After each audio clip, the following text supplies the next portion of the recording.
It is estimated that each year, nearly 22,000 people head off to run the Colorado River. This river is known for its rapids, which attracts thrill seekers and athletes alike. But still to this day, there is a mystery around the Colorado River that's nearly 100 years old. But before we go any further, you know what to do. Please hit that subscribe button and give us a like. As always, a very, very special thank you to all of our patrons and our producers. Without your support, we could not do what we do. If you would like to join our Patreon community, there is a link down in the description box below. Welcome to Esoteric Atlanta. My name is Bryce, and today on Mystery Monday, we're going to be talking about the disappearance of Glen and Bessie Hyde.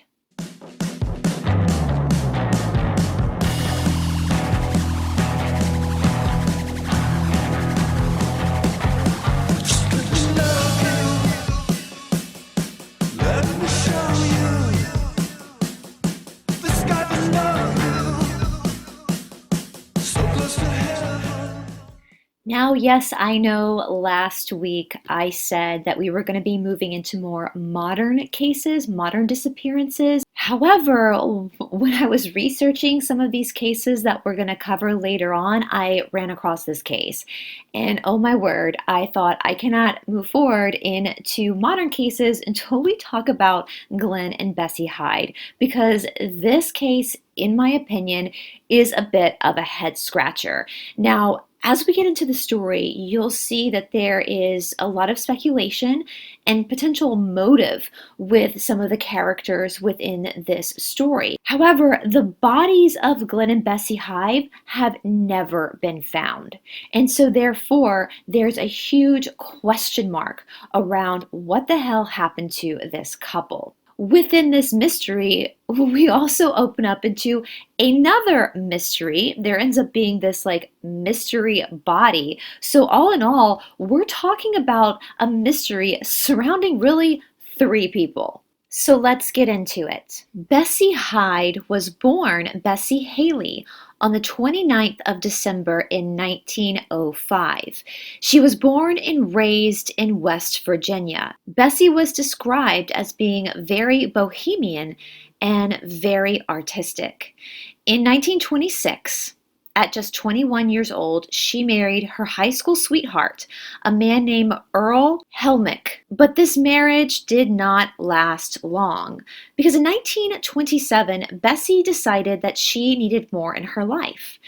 This bohemian, artistic young woman decided that she was going to move to San Francisco to study art. While she was in San Francisco, she wrote an unpublished book of poetry called Wandering Leaves. And if you happen to read through her poetry, you do get the sense of Bessie's long for adventure. As fate would have it, one day Bessie decided to take a boat from San Francisco down to Los Angeles. This is where she met Glen Hyde. Now, Glen Hyde was born on the 9th of December in 1898. 7 years older than Bessie. He was born in Hanson, Idaho, and grew up a farm boy. He loved all things outdoors, and by the time he met Bessie, he was considered an expert rafter. This was because growing up in Idaho, Glen Hyde had access to the Snake River. It is said that when Bessie met Glen, it was love at first sight. But scandal.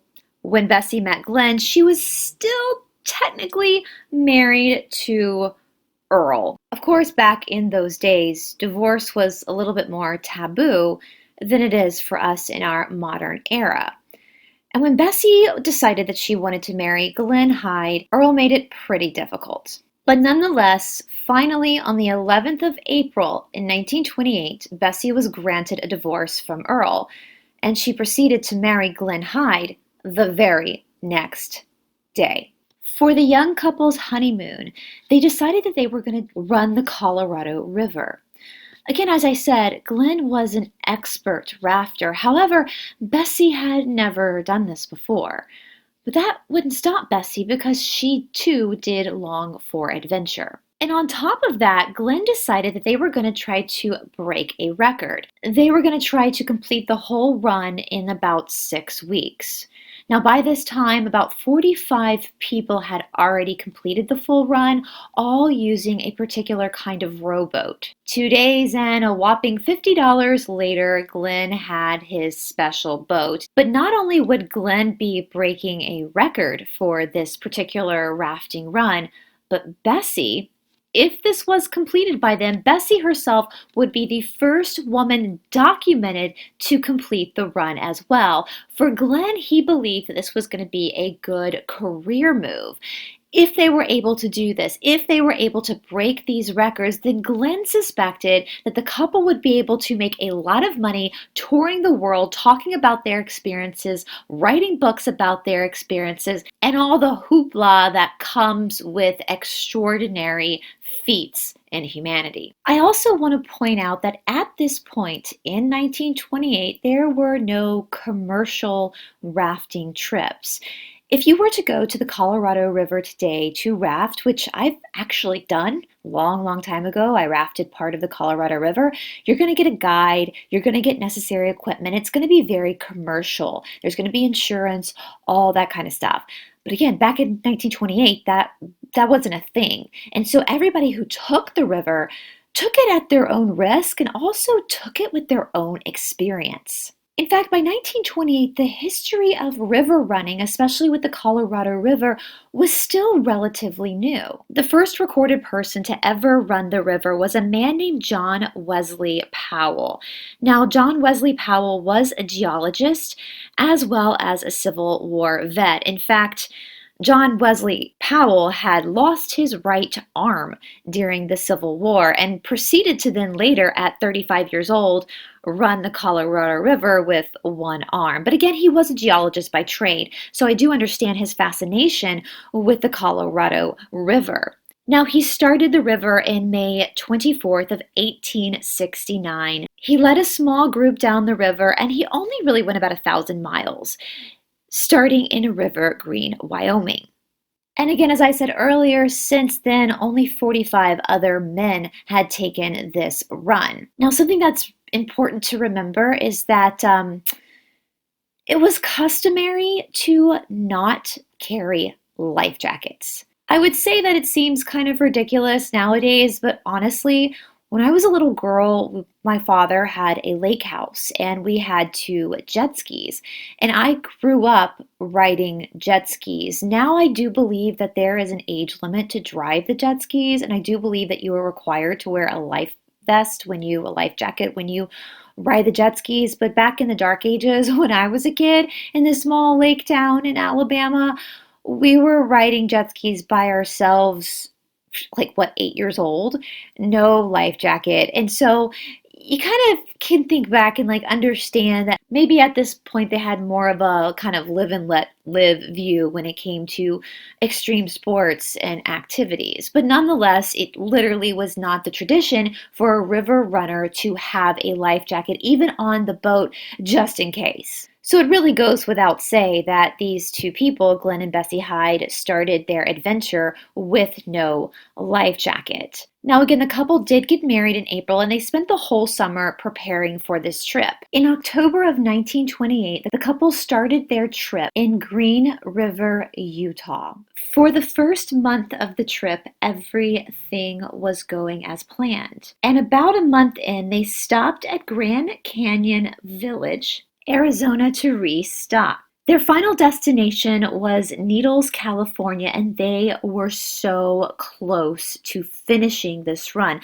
Literally, the couple only had about 2 weeks. Because of this amazing feat, reporters were there at Grand Canyon Village to speak to this young couple. In Grant City, Arizona, there was a business that was owned by the Kolb brothers. This business provided supplies for the rafters and also provided a unique souvenir of photography. Again, photography wasn't as easy to come by as it is nowadays, and so the couple had Emery Kolb take their photo. Now, Emery Kolb kind of becomes a little suspect in this story. He seemed to take quite a liking to Bessie. This could have all been well and innocent because, according to Emery, Bessie was not happy. She did not want to complete the trip. She was exhausted and she was ready to turn around and go back home. And it was more Glenn that was pushing them to complete this task. Knowing that the last couple of weeks of this trip would be rough for the couple, seeing that the rapids were going to intensify before they reached their destination, Emery claims that he tried to encourage both Glenn and Bessie to stay in Grand City, Arizona for the remainder of the winter. When they declined to stay behind, he insisted that they at least bring life jackets with them. However, once again, Glen Hyde declined. Emery also later stated that he was concerned about the condition of their boat. I don't know if Emery knew that Glenn had made the boat or whatnot, but I would assume that because of their business and because of how many rafters they ran across in this area, Emery probably did know a thing or two about signs of danger when it came to boating. However, Glen Hyde simply didn't care. He was a man on a mission. He wanted him and his new wife to complete this trip, whatever the cost may be. And honestly, coming at this case from a place of neutrality, since it's been so long, I can definitely see both points of view. Emery was probably a person who was somewhat concerned because, again, what he knew, his experience. And Glenn was also someone who was, again, a man on a mission. And he was so close to finishing. It was just like that final push. If they could just toughen it out for the next 2 weeks, then their life would be set. The couple was officially last seen on November 18th of 1928. They were due to end up in Needles, California at the beginning of December. Now, according to witnesses, the last person to actually see the couple alive was a man named Adolph Sutro. Apparently, eyewitnesses said that Adolph needed to be dropped off about 8 miles down the river, so the couple offered to drop him off. He hopped in the boat, went 8 miles down with them, and was actually seen getting off the boat in Hermit Creek. So there really is no motive for Adolph Sutro. He was the last person to literally see them alive, seeing that he didn't know the couple, they didn't know him, and like literally they saw him get off at his destination and depart from the Hydes. But it seems that Emery Kolb had kept tabs on the couple as best he could in 1928. I mean, there was no cell phones to text or anything, but he probably knew other people at other locations and, could, the old phones, bring them up and be like, hey, have you seen this couple? I don't know. I wasn't alive in 1928, but you guys know what I'm saying. But anyway, by early December, he was alerted that the couple had not been seen. And so Kolb immediately went to the authorities and started a search for Glenn and Bessie. They found the boat around River Mile 237. Everything was strapped into the boat. All the supplies were accounted for, all the food, nothing was missing. The only thing that was not there were Glenn and Bessie. It is believed that the couple had set up camp around mile marker 225 because there were signs a camp had been made there. So somewhere in this 12-mile distance between the campsite and the boat, the couple had gone missing. One of the items that was left in the boat was Bessie's journal, and her last entry was from November 30th of 1928. Now, there was nothing in the journal that would indicate what had happened to the couple. And many people first believed that the couple had hit some hard rapids and had been thrown off the boat. But if that had happened, if that was indeed what happened to Bessie and Glen Hyde, Why was their boat still upright with all the supplies still securely tied in? Anybody who's ever been whitewater rafting or river running knows that when you flip on a rapid, it's not just you that flips. Your whole freaking boat flips too. So this idea of them being taken by the nature of the river was just simply not plausible given the evidence left behind. Search crews spent a whole 41 days scouring the area around the boat, and nothing was found. Glen Hyde's own father offered a reward for anybody that knew what happened to his son and his daughter-in-law. But as the weeks, the months, and the years went by, Glen and Bessie Hyde seemed to have just vanished. And as time went on, the legend and the story and the mystery around Bessie and Glen Hyde's disappearance would just kind of seem to trickle away. That is until 1971. By this time, there were commercial rafting trips, and it was on one of these commercial rafting trips that something very peculiar happened. The group was taking the same run that Glen and Bessie Hyde had attempted 43 years earlier. They made camp at an area that is now called Diamond Creek. This happens to be around the same location that it is assumed Glen and Bessie Hyde camped at before their boat was discovered. Within this group of adventurers was a woman who was probably in her early 60s.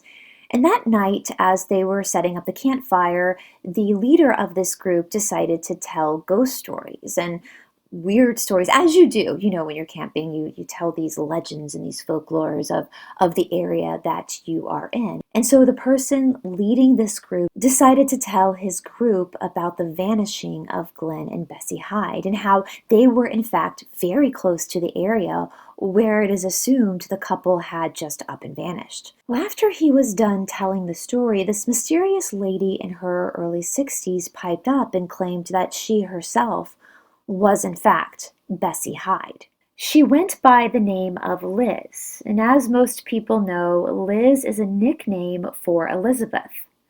Another nickname for Elizabeth is in fact Bessie. The fateful day that Glen and Bessie Hyde vanished, she claimed that she was exhausted and begged Glen to halt the trip. They got into an argument, and in his frustration, he struck her. Because of this, she claimed that she attacked him back and basically took his life.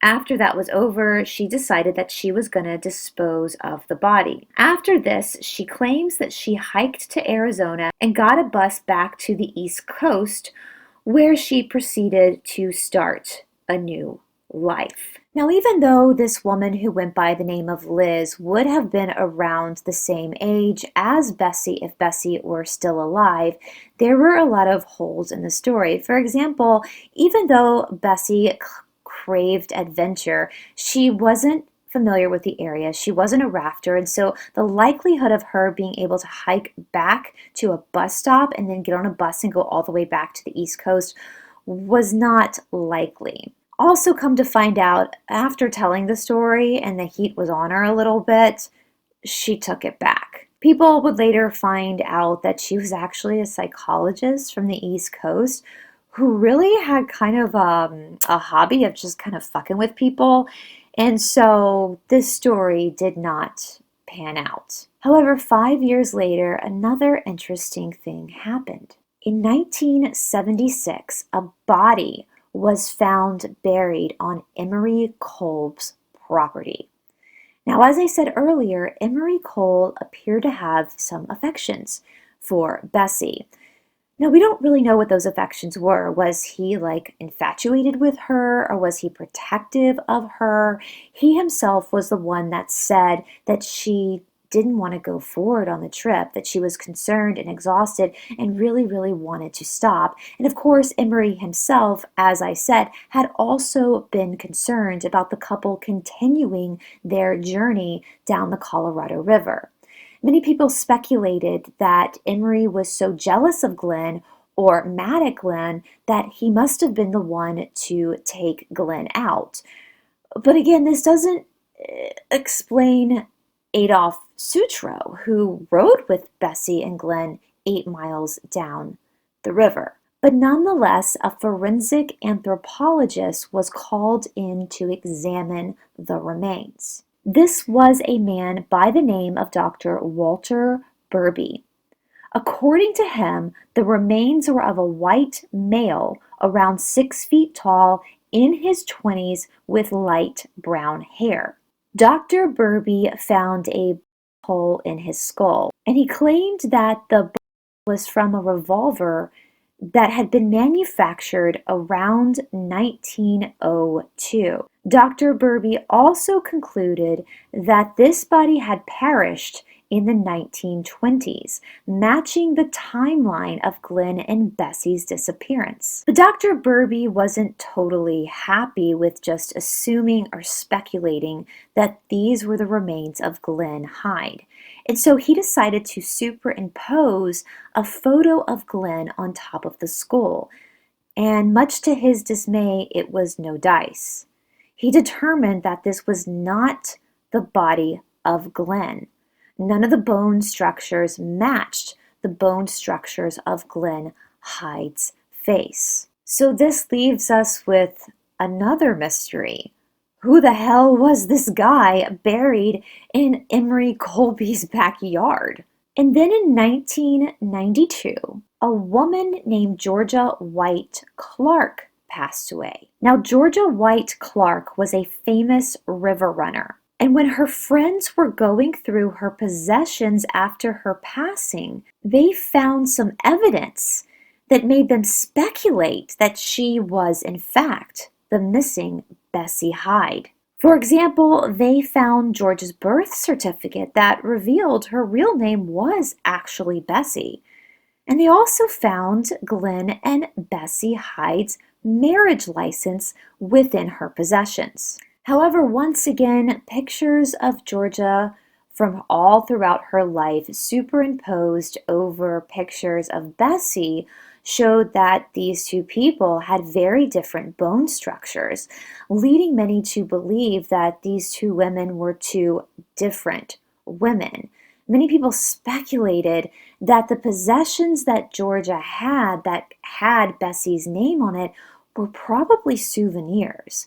Maybe she had found them on her river runs, or maybe had bought them at some sort of a flea market. Who knows? But the fact that she possessed these items wasn't strong evidence for forensic anthropologists to conclude that this woman was indeed Bessie Hyde.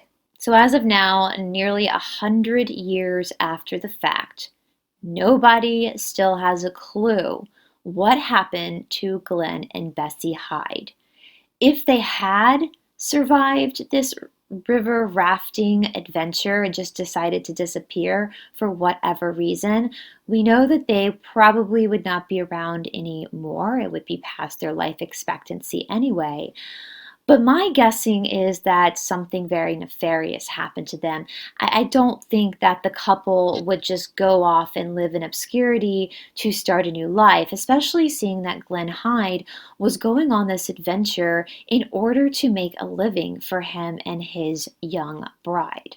Also, as of today, no mysterious body parts have shown up, no bones, nothing to give us any clue as to what happened to this couple. But as always, I would love to hear your thoughts and your opinions down in the comment section below. Have you heard any theories that maybe I missed regarding this mysterious vanishing?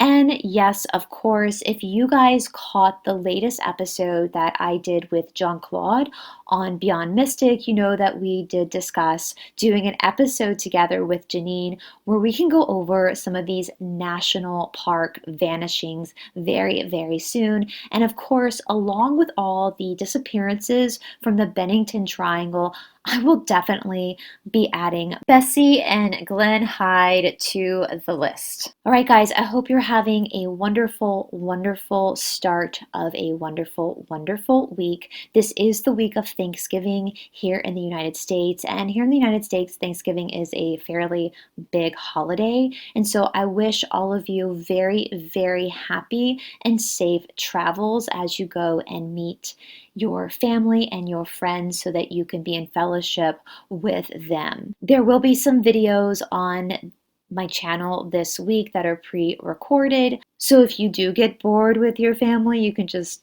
hop in a room and click on YouTube and watch some more stories. I hope that you have a wonderful week ahead. Again, a very happy Thanksgiving to all of the Americans out there celebrating. Keep your head held high. Know that you are more powerful than you think you are, and that the best is truly yet to come.